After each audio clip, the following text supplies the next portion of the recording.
Whoa, what is going on, football fans? Back at it with another New York Giants video. Had to take yesterday off, not because I didn't want to talk about this team. I desperately wanted to talk about this team. I'm as excited as everybody else after that draft because my voice was just empty. I had nothing left in the tank. After the 3 days of live streaming with you guys, I had so much fun. And I just want to say thank you guys, man. I feel like I don't say it enough.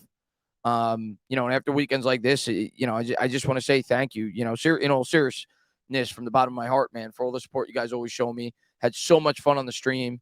And yeah, you get a couple of trolls here and there, but overwhelming support from you guys, whether it be on YouTube, whether it be on Twitter. And without you guys, this channel is nothing. I say it all the time, but it's the truth. So I can't say thank you enough for you guys to continue watching my content, watching me talk about the team that I love.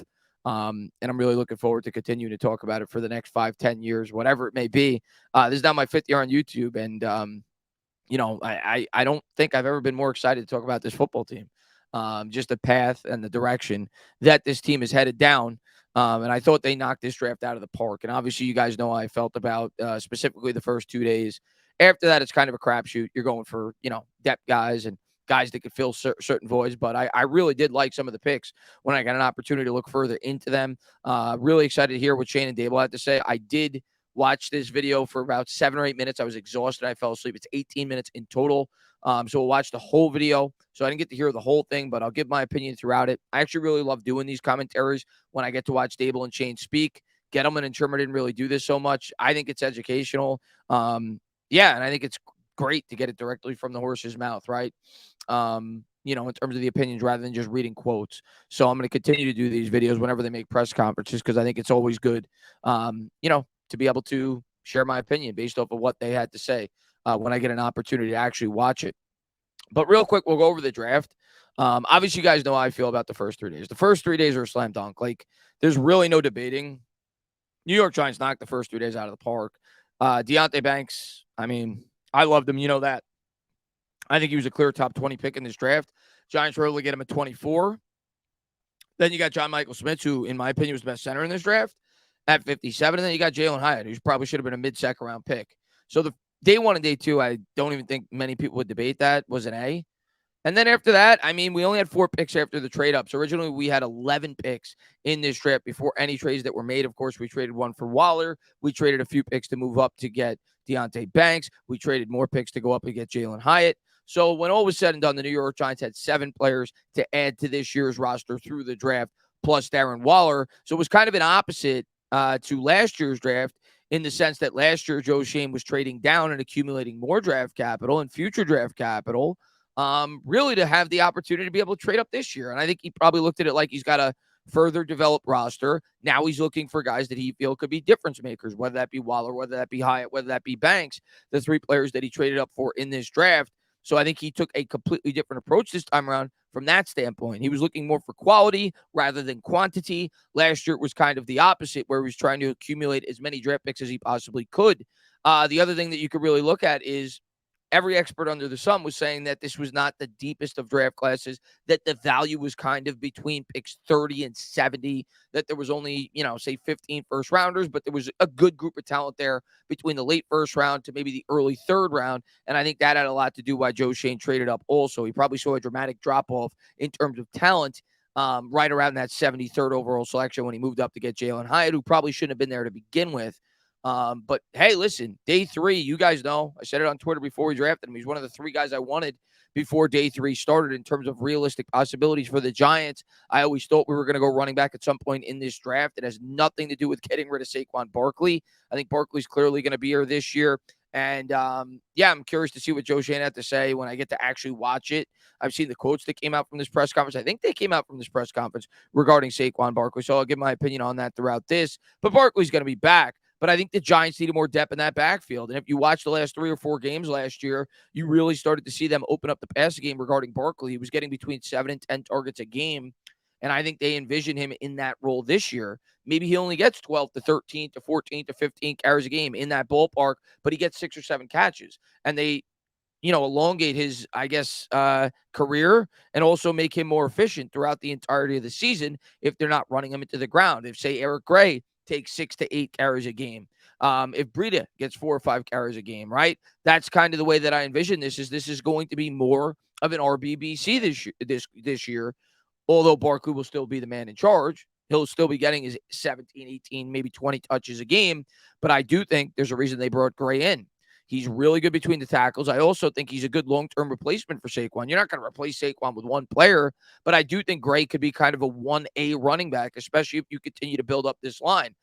Does he have blazing speed? No, he ran a 4.61. So did Ahmad Bradshaw. Same height, similar weight to that of Bradshaw. He's also a pretty good pass catcher, similar to that of Bradshaw. He does remind me a whole lot of Ahmad Bradshaw, if you couldn't tell. Some of the knocks on him, people say he's not very good in run blocking, but that's pass blocking, I should say.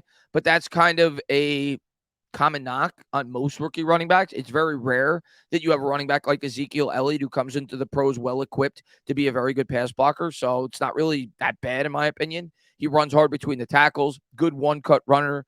I wouldn't call him explosive. He doesn't have breakaway speed, but he certainly, was capable of having big plays. He had over 40 carries last year, in which he had over 10 yards in the Oklahoma offense. So I was happy when we got him. I always viewed him as a potential day 3 target for the Giants at the running back spot, and he made a whole lot of sense. I think he's the type of running back that this team could certainly use. He's not flashy, but he's going to put his head down. He's going to fight for those hard yards. Trey Hawkins, let's talk a little bit about him. I really like this pick. I really did. And the thing that stands out to you with Hawkins, and I didn't know much about him going in.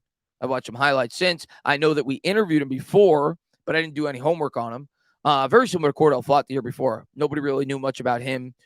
We did interview him, and the New York Giants ended up taking him. And yeah, I think Hawkins is a guy that they clearly look at the athletic potential, the upside. Went to Old Dominion, a small school, probably why he was overlooked. But I think he's certainly a guy that has a lot of potential, and he's physical when you watch him. Same thing with our 7th round pick that I'll talk about in a bit, but really physical. And you look at his measurables, he's over 6 feet. He's 188, decent weight to him, right? He had 17 bench reps, which is really strong for a corner of only 188 pounds, 225 pounds. He had 17 reps, ran a 4.42. He had a 2.5 in the 20-yard split, 1.52 on the 10-yard split, all which ranked well below, above average, I should say. 37.5 on the vert, over 10 on the broad, and on the 3-cone, he was in the 92 percentile there at 9.21. Overall, Trey Hawkins was drafted with pick 209 of round 6 in the 2023 draft class. He scored a 9.82 RAS out of a possible 10. This ranked 40 out of 2,222 cornerbacks from 1987 to 2023. And of course, I'm not telling you he's that level of cornerback, but what I am telling you is he's got potential. And I think that's what the New York Giants looked at with him. We'll talk about Marcus Wheaton tomorrow. I'll also have a video out on the overall roster. I'll talk about the UDFAs, have a video out on the overall roster. I'm not sure which one I'll release. Probably the UDFAs tomorrow because it's kind of current. And then maybe talk about the overall roster and maybe do a way too early 53-man roster prediction. But it's going to be really hard to predict this year because the Giants have a lot more depth, at least in my opinion, than in recent years. But really like that pick. And then if you go further along, Jordan Riley, I've seen some people complain about this pick. I don't really get it. He's a defensive tackle. He's 330 pounds. He's a run stuffer. Yeah, he's going to be 24, 25. Similar to a DJ Davidson pick from last year, I suppose, in the sense that he's a natural run stuffer. He appears to have a higher ceiling, at least in my opinion, than a guy like Davidson, but it's a long-term depth piece. Maybe he is able to ascend into a guy that's a starting nose tackle or a guy that you could bring in obvious running situations.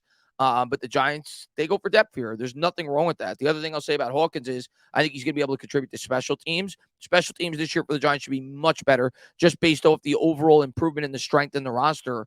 Last year, you had special teams players starting. This year, you'll have special teams players playing special teams. But I think Hawkins will probably be a big factor in that, along with Gray. Maybe Gray is a kick returner this year for the Giants. And then Javarius Owens is very similar, right? In the sense that a high upside prospect at the safety position. The Giants went for 2 DBs late in this draft. And again, Javarius Owens was drafted with the 254th pick in the 7th round. He scored a 9.21 RAS out of a possible 10. He ranked 78th out of 976 free safeties from 87 to 2023. Similar height, over 6 feet, 193, 15 on the bench. Had a 4.57 40, so that doesn't blow you away. But his 10-yard was very impressive with a 1.54 and his 20-yard with a 2.53. Also was in the green in the shuttle, the three on the vertical, and the broad. So again, a guy with a high athletic profile. And the one thing that I really notice about Owens and why I think he'll probably be a big-time contributor on special teams, he is a hard hitter. When you get to watch some of his clips, there's no doubt about it. The New York Giants went for a thumper at that safety position. So I'm really excited to have him aboard as the New York Giants continue to address the depth throughout this roster. So I thought that was a good pick as well. But without further ado, let's jump into the press conference. I really want to hear what they had to say. Before I do that, I just want to say you guys blow me away, man. Like I said, I listened to maybe the first 7-8 minutes. I was falling asleep late at night. I turned it on and I said, I'll just comment. I never comment on the Giants videos. And lo and behold, Giants got like 42 likes for their pinned tweet, pinned message rather, 348 likes. Joe Shea knocked this draft out of the park. Stand up, New York Giants fans. So thank you guys for the continued support. Definitely appreciate all the love you guys always show. But let's jump into the press conference here with Schoen and Daboll. Yeah, so Eric Gray is a guy, we liked. He was at the Senior Bowl, played at Oklahoma, obviously transferred from Tennessee, super productive, really good hands out of the backfield. Also has some elusiveness to him inside. So like what he brings, he also has done some returns in his past. He did some at Tennessee, comfortable catching punts at the Senior Bowl. So, again, he'll come in and compete with our group. Trey Hawkins, took him late in the 6th, from Old Dominion. So I love hearing that. And I didn't know. I think I actually remember hearing this on the press conference for the 7 minutes that I heard, but I didn't know that after we drafted him. So he's got special teams experience. So that's valuable, right? We haven't really had a good kick returner / punt returner. And maybe Brightwell will still be on the team. We'll see. But obviously the Giants, this regime likes Gray. And that could be part of the evaluation and why they wanted him, right? A guy that is experienced both handling kicks and punts. Corner, height, weight, speed prospect that, has high upside. He's a physical kid, not afraid to tackle. You kind of see a trend with some of these guys that we took at that position. Good developmental prospect for Wink's defense, and projects well to special teams due to his physical traits and toughness. Jordan Riley, again, big body guy. It's hard to find these guys. So when you get into the 7th round, you're looking for guys that, maybe it'll be hard to get, different areas. And another guy we spent some time with, big run stopper in there, 6'5", 330, with really good length. So, again, he'll compete for a depth role there. And then Gio, Javarius Owens, another guy we like, tall, long, athletic safety from University of Houston, was out at the East-West game. Another physical kid, projects well to, special teams and, also compete for a depth role. So, excited with the group of guys we got, all have very good traits, competing for different roles, but, excited with the group. And then get the text here soon that the draft's over, and, now we're working on the 2nd draft, with free agency, college free agency, which is an exciting time for us. Can you talk a little bit more about Riley, just the process of finding him? He's not somebody that was listed by too many drafts. Yeah, I mean, he's at Oregon, so like you walk out to practice and there's this 6'5", 330-pound guy, and it piques your interest right there. So again, some of these guys in different schemes may not have the production, the tackles, the sacks, but for what Wink looks for in terms of size, length, knockback, he possesses those traits. Joe, can you talk about? So there you have it. Leading into the draft, I think a lot of people were questioning whether or not Joe Schoen would draft, mainly towards scheme or just play, not focus so much on scheme because they're worried that Wink may leave and then he may not fit the scheme of the next defensive coordinator. Well, there you go. He drafted for scheme. He drafted to fit what Wink wants to do. Obviously, what Daboll and Kafka want to do on the offensive side of the ball. And it really shouldn't surprise anybody. He kind of did something very similar last year. A lot of people complained about some of the guys that we selected, whether it be Cordell Flott, Azudu, whatever. But they were clearly guys that they felt fit what they were looking to do from an offensive or defensive standpoint. So similar story here, with that pick. And I like it. I mean, it's a run stuffer in the 7th round. What's not to like? The whole thing overall, did you fill all the needs you want, or are there still things out there, or what? Yeah, we're always going to be looking to continue to improve, we'll never be satisfied. So we'll continue. Again, right now is another opportunity to add players and depth and competition with the college free agency process. And then we'll have a rookie minicamp next weekend. So we'll have some players that will be here for that. So yeah, again, did we, ideally have a bunch of 53 Pro Bowlers, but that's impossible. So we'll continue to, find out maybe where we need to add depth, where we, maybe light on a starter, whatever it may be, but we'll continue to add depth and competition at all times. And you love hearing that. And that's a theme with Joe Schoen. He always says that, but you love hearing it because it's the truth. They're always looking. They're always trying to add. And yeah, in terms of depth, where I think they could need help right now, just looking at this team, they've done a tremendous job. You can't fix every hole this team had in one offseason. But yeah, I think we're thin off the edge.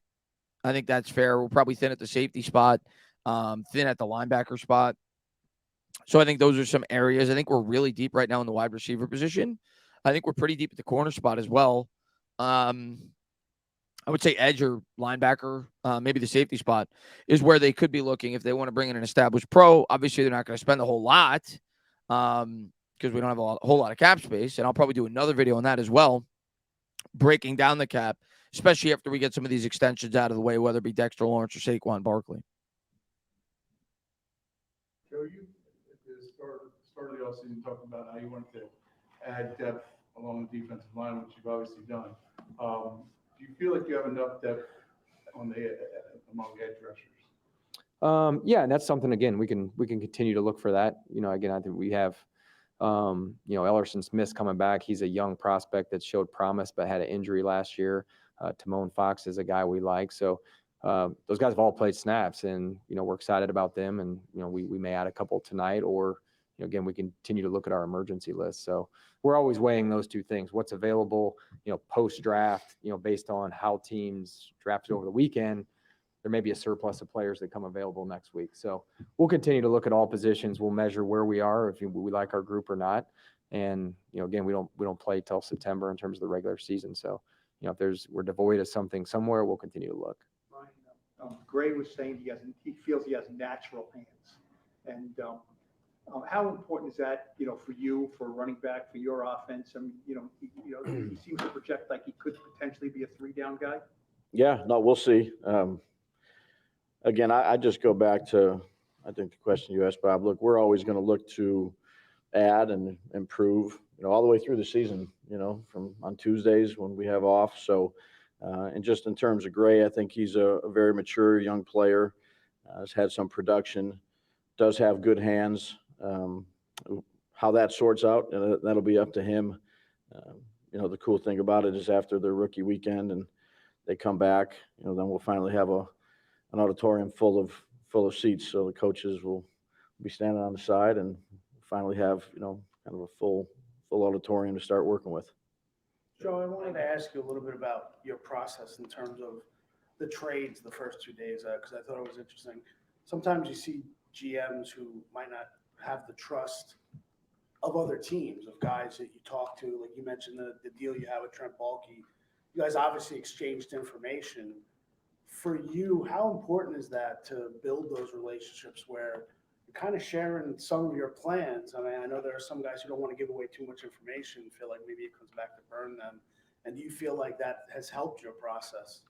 Yeah, I think, again, a lot of these, Trent and I were area scouts back in the day. So, we've got a long relationship. Or, some of the new GMs, Kwesi, in Minnesota, we've become fast friends through this process. We were first-year GMs together. So you always try to cultivate those relationships throughout the league, because when you're thinking about, hey, I may trade player X, maybe my name comes to them first, that they're going to call me or whatever it may be. You always want to be in the mix if a team's going to trade a guy. So I think it's always important to have relationships, with the general managers and personnel staffs of the other teams, because it can lead to deals, or, maybe it's easier to get a trade done or whatever it may be. So definitely in that group where we were picking on, specifically Thursday night, I had a good relationship with a lot of those guys. So they were easy conversations. We could shoot each other straight, and, luckily it worked out.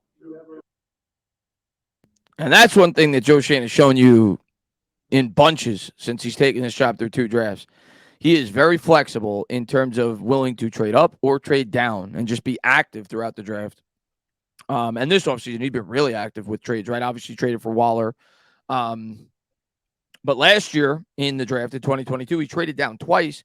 This year, he took the opposite approach. He traded up twice. And I said it time and time and time again. If you were in my live streams, watch my old live streams. I said the New York Giants were probably going to trade up in this draft. It's what I predicted. I predicted 19. I didn't predict 24, but I thought they were going to try to move up because of everything that you heard, how this draft was not, top heavy. So if you had an opportunity to get a guy that you felt was a true first round talent, which I believe the New York Giants felt with Deonte Banks, you wanted to do everything in your power to be able to move up and secure that guy. If there was a dramatic drop off from, say, the 20th guy in your board to the 21st. And I think it was the same exact approach that we saw at pick 73 when they traded up for Jalen Hyatt. They probably had a grouping of about 50 players or so that they felt were worthy of trading up for around that area. And Jalen Hyatt just so happened to fall to that spot. So Joe Schoen has shown you over the last couple of years that he's willing to take both scenarios. I think last year they felt like they needed as much depth as they possibly could get because the team was so thin and they didn't have much cap space either. Not to mention they had 2 very early first-round picks, so they probably wanted to fill out the rest of their roster. This year, they're further along in the process. They were active in free agency. They said, all right, let's get some difference makers. Let's really try to accelerate the process with this New York Giants football team, and that's exactly what they did. But I think it's good that you have a versatile general manager, a guy that's willing to do multiple things in order to help the team out. It shows that he thinks on his feet. So just want to make point of that. Are you ever fearful of giving up too much information and it might come back to? Yeah, you definitely have to be careful of that. Yeah, you definitely have to be careful of that. But if a trade was contingent on, you giving up the information, you might as well, that's your only chance to get there. So there's some risk involved if you do that. Looking back, compared to maybe what you thought coming into the draft, what would you have thought if I told you, you're going to get Banks, Schmitz, and Hyatt in the first 2 days of the draft? Yeah, I would like to know how you're going to do that, probably. Like it really wasn't. Again, you never know how it's going to fall. Like we went through a million scenarios. We didn't know who was going to be there at 25, or we ended up trading it up to 24. So you really don't know. And then things get a little bit more. Once you get into that second round, you really don't. It's everybody sees things differently, and has different flavors for type of players they like. So you may have a guy in the 5th round, and he goes in the second. Beauty's in the eye of the beholder on. As you go through the entire draft, usually the first round kind of goes, as planned, the group of players you think are going to go. But I'm thrilled with those guys. I'm thrilled with some of the prospects we got today. We'll see. And the coaching staff's motivated to work with all the guys that we drafted, and they're going to come in, they're going to assimilate into our culture and work hard, and we'll see what happens. But everybody's going to compete for their spots. I'm happy with where we are, and it's a good group of guys to work with and continue to build. Joe Schoen just keeps looking down on that list, and he's like amazed that he ended up with all the players that the New York Giants were able to end up in this draft. And I love the way he answered that when he said, "Yeah, I would have asked you how are you going to do that?" Like I think he's even shocked that he was able to get those 3 players that he was in the first 73 picks.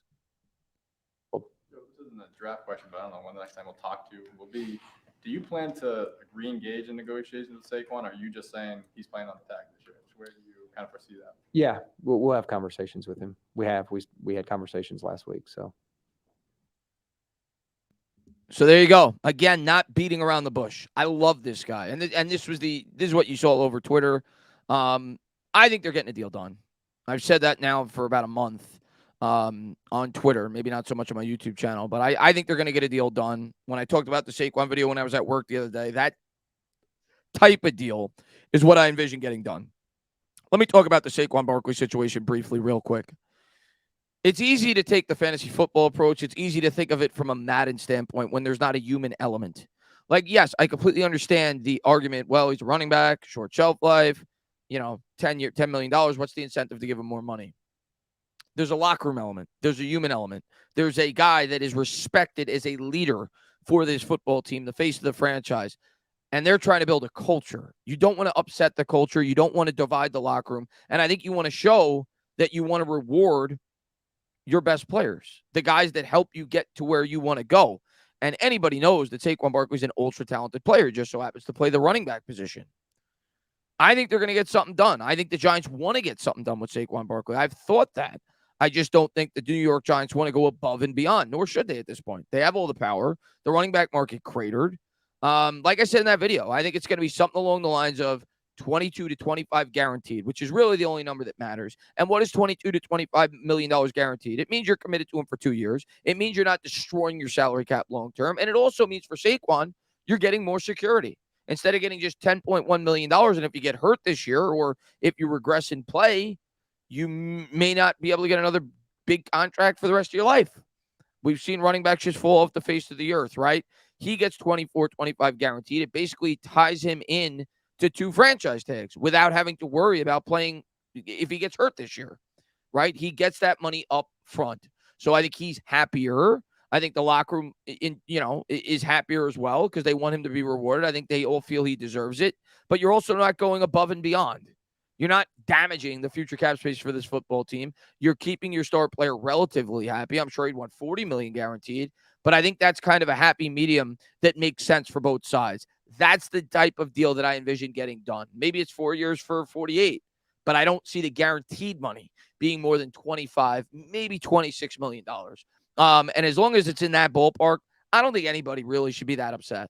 I mean, really, he's a super talented weapon. It locks you into the 2 years that you're kind of locked into for sure with Daniel Jones, and you experiment for another 2 years with those guys together as you build up the weapons around them. You're not damaging your cap space for like years on end. And he's a face of the franchise. So that's the type of deal I envision getting done with Saquon Barkley. I think it makes sense for both sides. Joe, I actually propose to you guys, maybe even more Brian.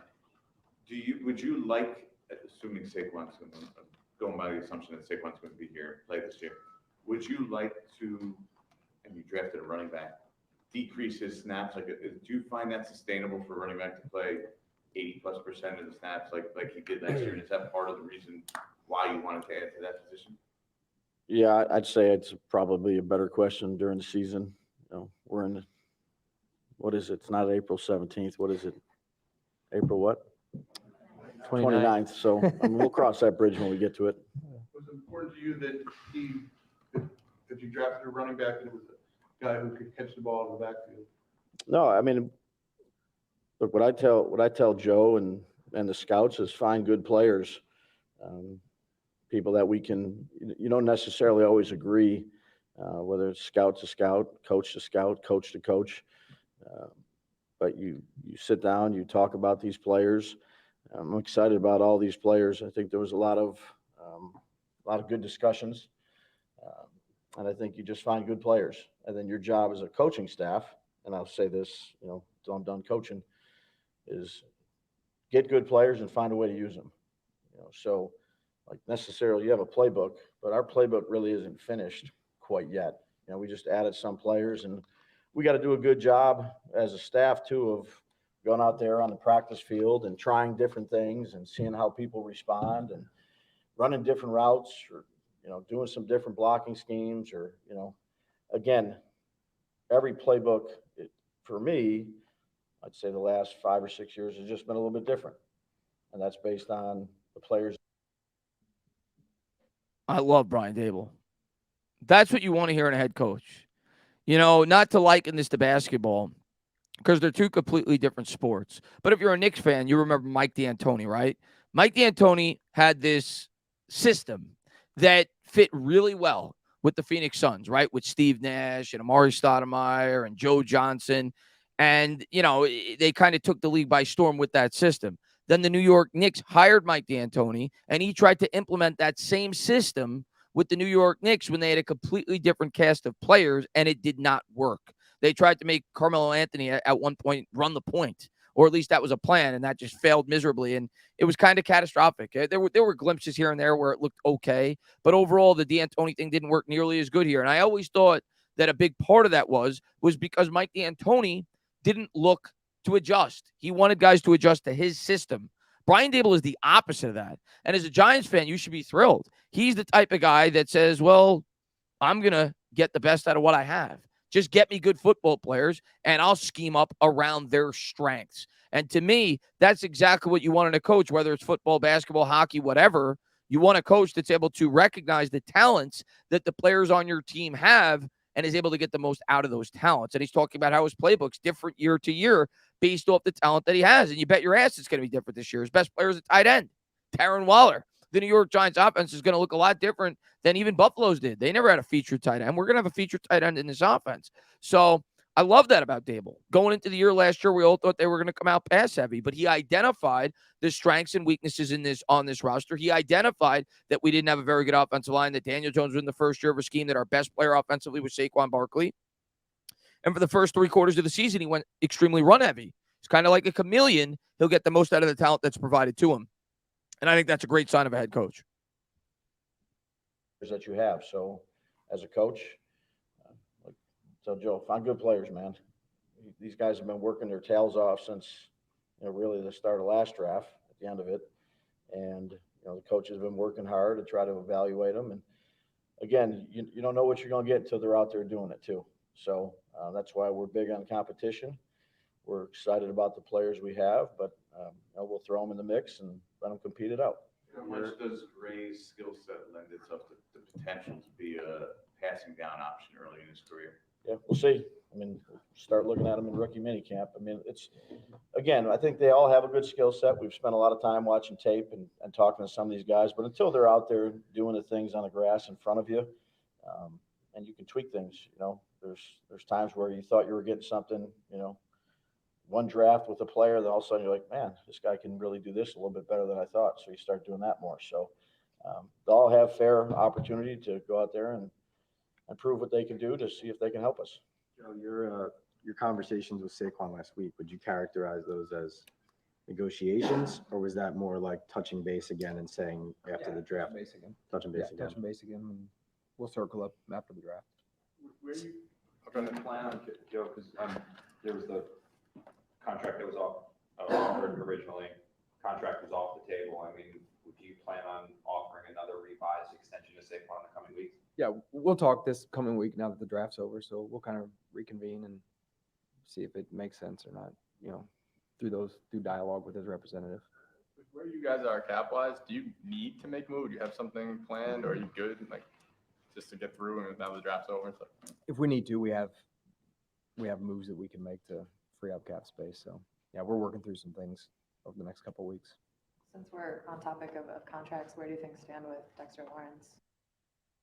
Yeah, and real quick, some of the options that I could see the New York Giants having in terms of freeing up cap space. Obviously, the Leonard Williams things, that's been talked about at great length, but I don't think the Giants are going to go that route at this point. I think they probably let Leo play out the contract and look to replace him next year. That's just my guess. Saquon Barkley, if you were to extend him, that's certainly going to free up some cap space. You could structure it in a way where it maybe gives you $5 or $6 million for this year's cap that kind of just pays for the draft by itself. Dexter Lawrence, I think we all know he's getting extended. Same thing. I think you could probably free up $5 to $6 million on this year's cap by going that route. Another player that I probably see getting cut just because of money purposes, when you look at all the talent that we've now brought in at that cornerback spot, I think Darnay Holmes probably ends up getting cut. And I think it has a lot to do with the same reason why we thought Darius Slayton was going to get cut before the year started last year. Less to do with the player, more to do with the contract. Maybe he's willing to come back here on a much cheaper deal like Slayton was last year. But outside of that, I think we probably move off of Darnay Holmes because that $3 million could go a long way. But yeah, those are some of the avenues that I could see the New York Giants going. Let's continue. In those negotiations? Same deal. Let's get through the draft. His representation has had a lot of prospects in the draft, and we were focused on the draft in our meeting. So next week things will calm down a little bit, and we'll circle back up with everybody. Joe, how from your vantage point, how unusual is what the Eagles are doing, leaning so hard into one program with Georgia? Can you think of any other time that a team has done this, like drafting so many players and acquiring so many players from one team? And does that come with risks, or? Well, if you're going to do it, that's a good program to do it from. You have to ask them that. I'm not really sure. Sometimes your board just falls that way. They've got a lot of Georgia players down the road. So I don't know if they necessarily consciously are doing that, or again, I'm assuming their board fell that way. Joe, do you feel good about this draft? I do. Yeah. And it's not just this draft. This is one piece of the off-season puzzle. So, I think you tie in free agency and you tie in, the draft, and then, I'm excited to go upstairs and see where we are on some of the undrafted free agents. And kind of how I started off, it never stops. Like, we're always going to be looking to upgrade and add depth and competition. So where we are now, I feel good, but again, we still got to get these guys on the field, and all these guys are young. These draft picks are young. They're coming from various spots. Some of them haven't been in New York City. Some of them have. They're pros now. So, there's a human element too as these guys develop. So, we're not going to put a lot of pressure on them to be plug and play, and we'll let them develop and learn, and we'll continue to grow in our culture. And but right now, yeah, I feel good about where we are, and the staff. We have continuity amongst the staff. This off season, which along with the roster building, I think that's very important. There's so much in the draft, so much publicity, ratings, everything. It's so much. Yeah. How do you feel about the "he killed it" narrative? You know what I mean? Yeah, no, that lasts about 2 days. No, I mean, you don't win games in April. I mean, it's the social media rankings and everything like that. It's about what we do this fall, and how we go out there and compete. When it matters, and how we continue to build this off season and get bigger, faster, stronger through our strength program, and then how we prepare and execute in August. I think there's a process, and do I like some of the guys we drafted? Yeah. But still, like Dave said, in this press conference, every year is different, and the team's got to gel, and we got to build chemistry. We got to stay healthy. There's a lot that goes into it. I love how he answered the question. Obviously, he did kill it, but he doesn't have to say it publicly. And like he said, the proof's going to be in the pudding. These guys still have to perform. These guys still have to play well, but he's getting rave reviews, as he should.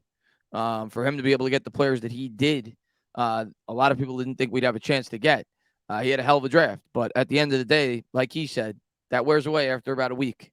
Once we get to September, nobody's going to be talking about it, especially if these guys don't present immediate results, which doesn't mean that this won't be a great draft class if they don't. We've seen some players take some years to develop. Dexter Lawrence obviously really developed this year. He was a good player, but not on this level. Andrew Thomas took some time to develop, right? Players take longer than others, especially a cornerback. You can't expect Deonte Banks to come in here and just be a lockdown corner. I think he's got incredible potential, and I'm really excited about the pick. So, yeah, that's the way I look at it. And, yeah, it'll wear off thin, especially if these rookies don't come out blazing fast. I'm sure a lot of people start knocking him. But overall, I thought he had a fantastic draft, and I'm sure he does too. This a long time. When do you think you'll be able to look at a sheet of one of the years of the draft and look back and say, yeah, I think we killed the devil? When would that? The minute after the draft? Yeah. You talking about the minute after the draft? I mean, when would you think you'd be able to look back and at a sheet? Would it be next year? 3 or 4. I think it's 3 or 4 years when you look back at it. You look at the play time, but you're never. You can't get complacent in this business ever. Like that, you'll have a lot of trouble if you do that. So again, we're always looking to get better regardless what it is. We'll never be complacent. We'll always strive, and there'll be a standard of excellence, and we'll continue to strive for that. Joe, you think back to last year. I remember you guys being here joking about the draft room and the magnets you had. And then we saw the video of your new, modernized draft room. Yeah. That's because we picked 25 and not 5, so he didn't want to carry all those magnets around. So it was he easy. begged our owners for a new draft room. So. But setting it up, you obviously wanted things a certain way. You had ideas last year. Yeah. I'm curious now after this draft. One of the things I noticed was it looked like you guys had FaceTimes with the entire room on the screens with your prospects. I mean, was that part of it? You wanted to make it more of a team thing for everyone in that room? Yeah, it's a really neat feature, and we could use that pre-draft because you can Zoom with the prospects. So if there was ever a scenario where Dave's, myself, Wink, Jerome wanted to get in there and, hey, let's Zoom with this prospect and talk ball, and we could all be in there and have those type of meetings if we wanted to. Our medical meetings, it's a universal room that we can use for free agency, draft, medical meetings, Zooming prospects. So just trying to upgrade the technology the best we could, and make it multifaceted in terms of how we can utilize it. And we did that. So one of the cool things that we wanted to do was FaceTime the prospects afterwards into the draft room and just congratulate them one more time on coming to the team. So just a cool feature of the room that I think is a nice touch probably for the players. Normally it would just be a couple of you guys, right? That would get a chance to interact with the prospect. Yeah. There you had the whole room's in there. You had your scouts, ownership. Yeah. I mean, is that important to you to make sure that this entire aspect of it is the full team and not just? Yeah, absolutely. Like Dave was saying, those the scouts are away from their families a lot during the year, a lot of miles on the road, a lot of, hotel points and, all-star games, and then being here for weeks at a time away from their family. So there's a lot of hard work that goes into it, from the medical staff and all the, all the guys that they look at the combine, the calls they make for us. I mean, go on and on about, it's really all hands on decks in a true team effort, to put this thing together. I assume in the next, 48 to 72 hours, you get the free agents signed. When do you guys decompress? Every time I think, like when you come in the morning and there's like nothing going on, like you got to take advantage of it because, sure enough, somebody comes through the door at some point, and the day you thought you're going to have all this free time turns into, 3 or 4 things you got to deal with. So, I think now that I've actually thought about this, hopefully next week at some point I can, but, it was a different process for me. I've kind of been full circle now because when I got here, I had already seen 500 prospects. I had a really good feel for the draft. This year I hadn't been through a season as a general manager and trying to watch film and see prospects and all that stuff. So now that I've kind of been through the whole thing full circle, I think next week will be a good opportunity to, for me, I think I'll be able to decompress a little bit. You found yourself relying more on others, like from that, like you said, this year you had other things to worry about. Like, did you find yourself relying on others on your staff more heavily? Oh, yeah, absolutely. Yeah. You have to be able to delegate in this position and get, the right people in the right chairs and let them do their jobs. And, we've got a good group throughout the building, in a lot of seats.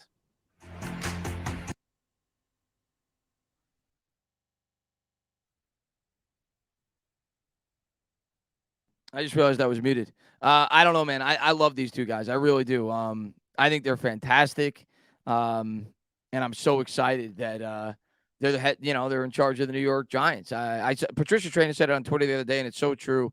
Unity. That's what you sense with these two. You never got that with Gettleman and Shermer or Gettleman and Judge. You could just tell that these two love working with each other. They do all their press conferences jointly, and they're a team.